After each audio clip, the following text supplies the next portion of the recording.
In this video we will be looking at how to write the chemical formulae for a range of ionic compounds. In example 1 we will look at the formula for aluminium bromide.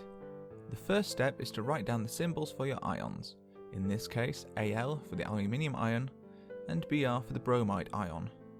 These symbols are missing their charges, but we'll add those next. The second step is to write down the charges for each ion. Aluminium is in group 3, so has a 3+ charge.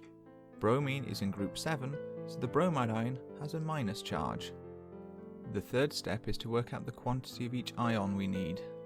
If we only have one of each ion, Al3+ and Br-, we end up with an overall charge of 2+ for our compound, AlBr. This cannot be correct, as for an ionic compound there has to be 0 charge, with our compound being neutral. Therefore, as we have an overall positive charge, we need to have more Br- ions in our compound to bring the charge down to 0. As Al has a 3+ charge and each bromide ion has a minus charge, we need 3 Br- ions to counter the charge from the Al3+. This gives us a 3+ charge from the Al3+, and a 3- charge from the 3 Br- ions, giving our overall neutral compound a formula of AlBr3. In the second example, we will look at aluminium hydroxide.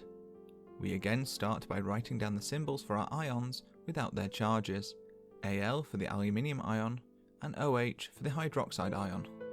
Then we add in their charges. The aluminium ion again has a 3+ charge and the hydroxide ion has a minus charge. Finally, we need to determine the quantity of each ion.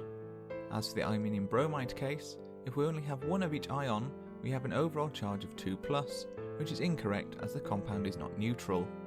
Therefore, we need to have 3 OH- ions to balance out the 3+ charge from the Al3+ ion. However, at this stage we need to take care when writing out the formula. We cannot just write it as AlOH3, as this would mean that we have 1 Al, 1 O, and 3 H's in our compound, which is incorrect. Instead, we need to place the symbol for the hydroxide ion in brackets, writing as Al open brackets OH close brackets 3. This now means that we have 1 Al and 3 OH's, which is correct. The reason for this is that whatever symbols are in the brackets are multiplied by the number which follows the brackets.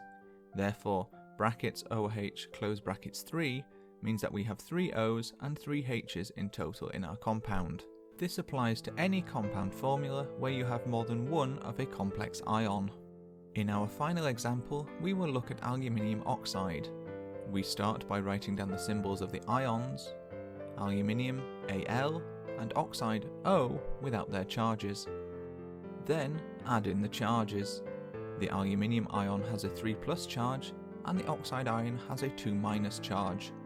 In step 3, when working out the quantity of each ion required, if we have one of each ion, this gives an overall charge of 1+, which is not neutral. However, as the aluminium and oxide ions have charges of 3+ and 2- respectively, we cannot just multiply one of the ions by a number to get our formula. It won't work. Instead, we take the magnitudes of the charges, 3 and 2, and find the lowest common multiplier of these two numbers. In this case, for 3 and 2, it is 6.